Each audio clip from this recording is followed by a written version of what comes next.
Hola amigos de Alfa y Omega, nuevamente un nuevo programa más de películas y series judeocristianas.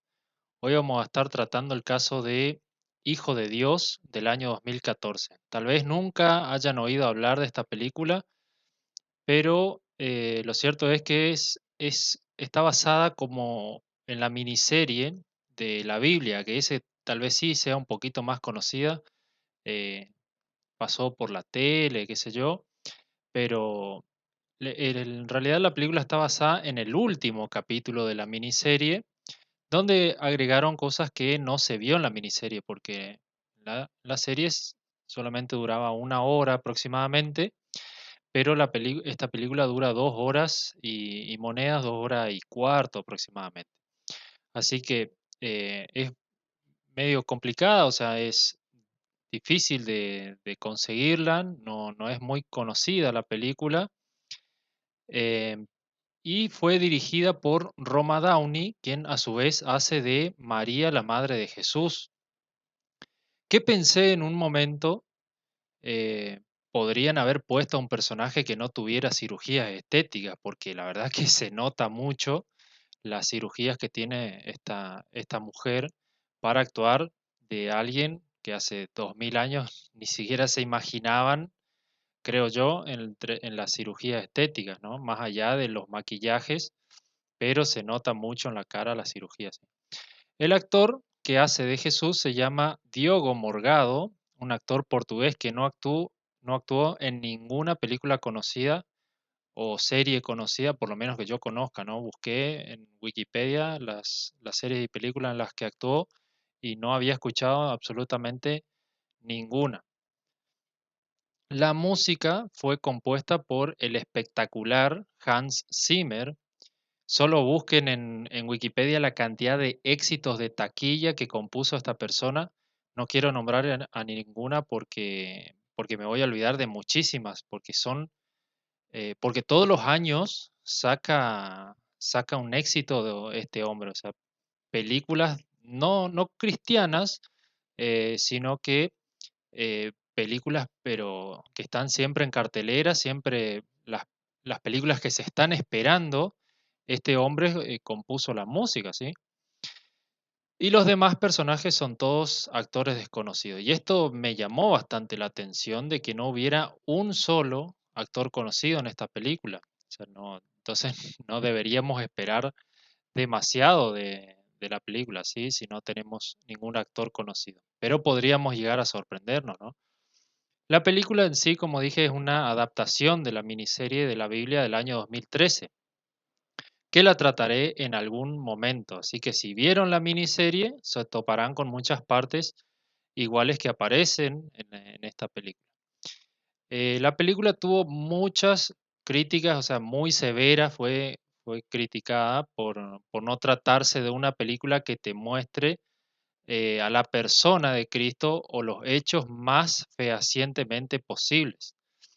No voy a ahondar en los detalles porque ya lo hice en la Pasión de Cristo, como por ejemplo en el aspecto de Jesús y esas cosas, ¿no? En el pelo, en la vestimenta, en su apariencia occidentalizada. O sea, no quiero ahondar en esas cosas que ya lo había hecho en aquella película. Pero sí me llamó la atención que cuando muestra a Jesús en la sinagoga de Nazaret, donde él lee el famoso rollo de Isaías, ese famoso capítulo que encontramos en Mateo 13 y en Lucas 4, nos muestra que había un espacio que dividía los hombres de las mujeres, o sea, el espacio donde en la sinagoga se sentaban los hombres y el espacio donde estaban sentadas o de pie las mujeres, como pueden ver en la imagen, que quedaba en ese piso superior. Y esto es tan acertado porque hombres y mujeres no podían sentarse juntos en la sinagoga, ni siquiera entraban por la misma puerta. Así que eso me parece que está muy bien. También nos muestra algo de los disturbios que había en Israel en contra de los romanos por aquellas épocas. Eso también está bien porque por lo general los judíos odiaban a los romanos por no poder ejercer legalmente su religión ni ir de un lugar a otro con total libertad. O sea, revueltas había en todo momento, en todo lugar, en toda Judea, ¿sí? No, no eran muy belicosos, ¿sí? Los judíos, a pesar de que los fariseos, o sea, la casta sacerdotal o la casta más superior, estaban amigados con los romanos, em, los judíos, la plebe, digamos, no estaba contenta. Así que sí, eso me pareció que estaba muy bien. Después nos muestra la escena cuando Nicodemo llega a ver a Jesús, eh, pero nos muestra que él llega de día. Nicodemo le visita de día y abiertamente, pero como leemos en Juan capítulo 3, vamos a buscarlo, que es el lugar donde se relata este hecho en los evangelios. Los demás evangelios, Mateo, Marcos y Lucas, no nos dicen nada, pero Juan es el único que nos relata. Dice así, Juan 3, había un hombre de los fariseos que se llamaba Nicodemo, un principal entre los judíos.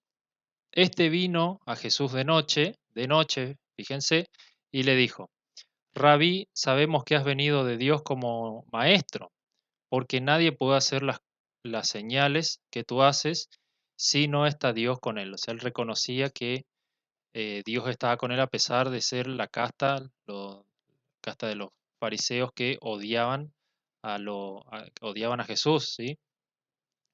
Entonces, al principio muestra que Nicodemo en la película, estoy hablando, llega de día y después tiene eh, ese- esa charla con Jesús de noche, ¿sí? ¿Y por qué vino de noche Nicodemo? Para que nadie lo viera, no quería que los sacerdotes o los miembros del Sanedrín se enteraran que había ido a ver a quien odiaban, ¿sí? Después sí muestra que habla con Jesús de noche y le hace la pregunta de cómo podía un hombre viejo nacer de nuevo. Y también muestra cómo Nicodemo intercede por Jesús, que esto nos relata unos capítulos más adelante. Después muestra la última cena, yo voy a ir adelantando, no voy a entrar demasiado en detalles. eh, Muestra la última cena, y es una escena bastante emotiva, me pareció a mí, y esto es algo que trataron de hacer en toda la película, a un Jesús más emotivo, con la cara siempre compungida, con gesto como de dolor o que se estuviera doliendo de todo lo que estaba pasando a su alrededor, pero me parece a mí, por lo que yo leo en los evangelios, que Jesús era alguien muy masculino, necesitó serlo para enfrentar a los escribas y los fariseos en varias ocasiones, donde le decía, hipócritas, hijos de perdición, eh, vosotros sois de vuestro padre el diablo, o sea, no era una persona que le decía así por lo bajo, vosotros sois de vuestro padre el diablo, le decía en la cara, yo voy a tumbar este templo y lo edificaré dentro de 3 días, así, o sea, le decían de frente a las personas, no se estaba escondiendo. Echó fuera demonios, volcó la mesa de los cambistas en la purificación del templo. O sea, hay que pensar un poquito esos detalles, ¿sí? Nos hace ver a un Jesús muy masculino que le gritaba las cosas a los fariseos, a los escribas, a todos los que estaban eh, al frente del templo o a las autoridades, ¿sí? Bien, y en la última cena también se encontraba María Magdalena. Y la verdad es que no creo que estuviera María Magdalena en la última cena, como nos lo hizo ver el Código Da Vinci, ¿sí? Las escrituras nos dice que estaba con los elegidos, con los apóstoles, o sea, que Jesús estaba con los elegidos, con sus apóstoles, ¿sí? ¿No? Y una mujer no podía hacerlo. Si lo leemos que cuando Jesús eligió a sus apóstoles, dice todos nombres, ¿no? No está María entre ellas, no está María Magdalena entre ellas. Y la cultura oriental no permitía a las mujeres solteras esas libertades. Solamente vean a las mujeres musulmanas para comparar un momento, según qué país y qué rama del Islam que se practique, ellas ni siquiera pueden andar solas por la calle ni hablar con hombres. El judaísmo de antaño tenía ciertas cosas parecidas. Después de todo, el Islam se desprende básicamente del judaísmo, ¿no? Así que muy, muy difícil de que María Magdalena estuviese junto con Jesús y los apóstoles en la última cena. Así que todos conocemos la parte en que Jesús les dice que uno de ellos sería el que le entregaría y sería aquel que moja con él en el plato o el que mete la mano en el plato con él, ¿no? Pero en la película Jesús le da de comer en la boca a Judas y este sale corriendo. Después Jesús sale precipitadamente del aposento alto teniendo premoniciones, es decir, visiones en las que en las cosas que habría de ocurrirle, que como que le vienen a la cabeza las cosas que iban a ocurrir y entonces él como que se siente mal y sale del aposento alto. Y se va al Monte de los Olivos donde anuncia la negación de Pedro, pero en la película le dice que antes del amanecer Pedro le negaría 3 veces. Pero cuando pasa esto, Pedro ya, o sea, había amanecido cuando Pedro le niega la primera vez. Y leemos en los evangelios que cuando ocurre la tercera negación de Pedro, eh, ahí sí recién canta el gallo, ¿no? Y es algo medio confuso porque como dije hay partes del que fueron sacadas de la miniserie, entonces por ahí se mezcla y eso le hizo ahí un poquito peor.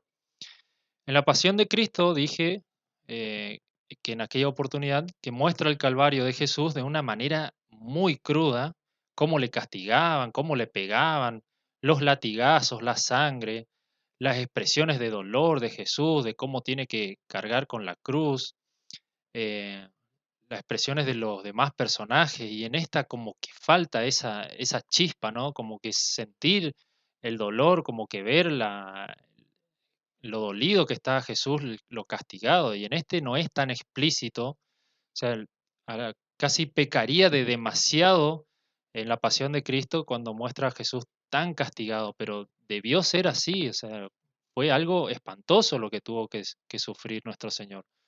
Así que como que en esta película no te da tanta pena o tener tanta compasión con él, ¿sí? Casi uno no se lo cree, ¿no? También vemos la escena en que Simón de Cirene es obligado a llevar la cruz junto a Jesús y que éste era de raza negra. Y es bastante probable que Simón de Cirene sí fuera de raza negra porque Cirene era una región de África, lo que hoy sería Liberia, ¿no? Donde había una comunidad de judíos bastante importante y como él venía a participar de la fiesta de las Pascua que se estaba llevando a cabo, ¿no? Siempre me imaginé esta escena de la crucifixión con los ladrones que ya estaban ahí cuando le crucificaron a Jesús.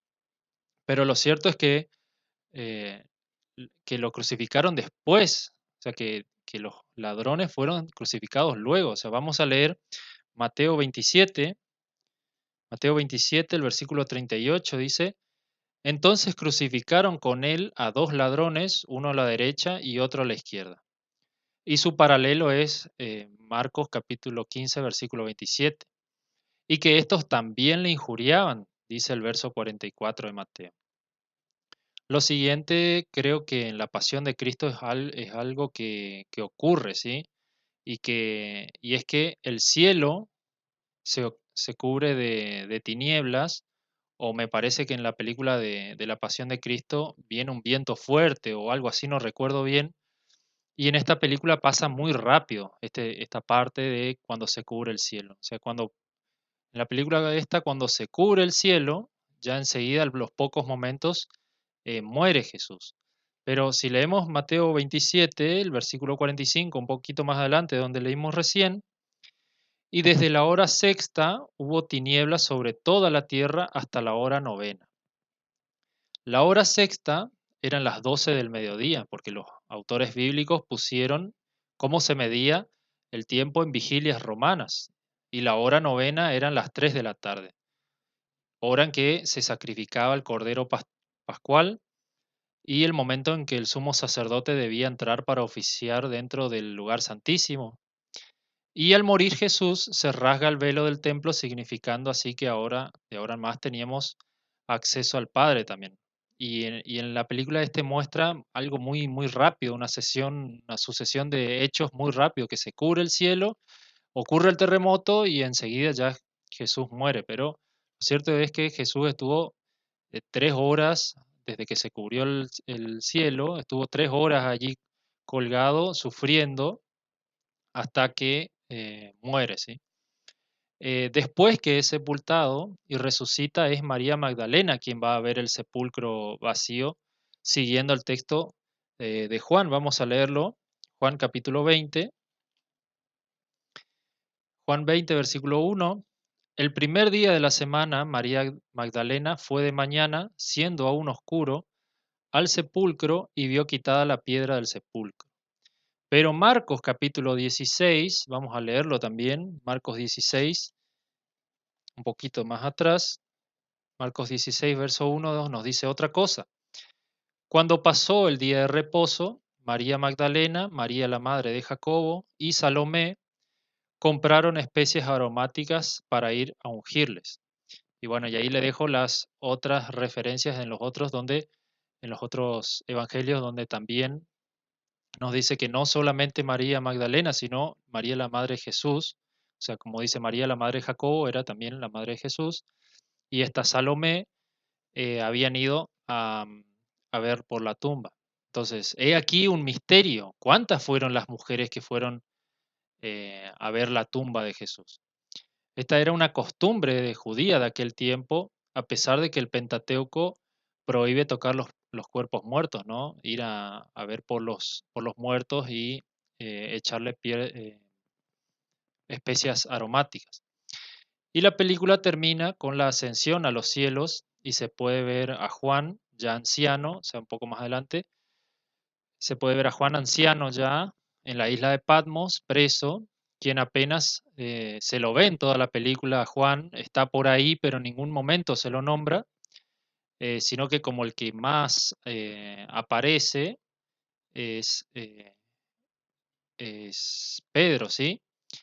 Pero Juan lo muestra allí, ya en la isla de Patmos. No se preocuparon demasiado por hacerlo muy, muy viejo, sino que le pusieron un poco de canas y nada más, eh, donde lo muestra a Jesús que lo viene a visitar para darle la revelación del libro del Apocalipsis. Así que esta es mi toma o como decirles, mi apreciación de esta película. Me parece que no es una película muy buena, la verdad, de bastante mala calidad, a pesar de que, como dije, fue este Hans Zimmer el que puso la música, pero las actuaciones o muchos detalles no estuvieron bien cuidados.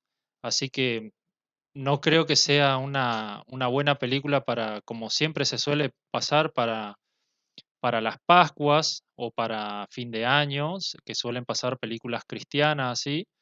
Me parece que no es una película de muy buena calidad para mirar, ¿sí? Entonces deberíamos buscar otra de mejor calidad.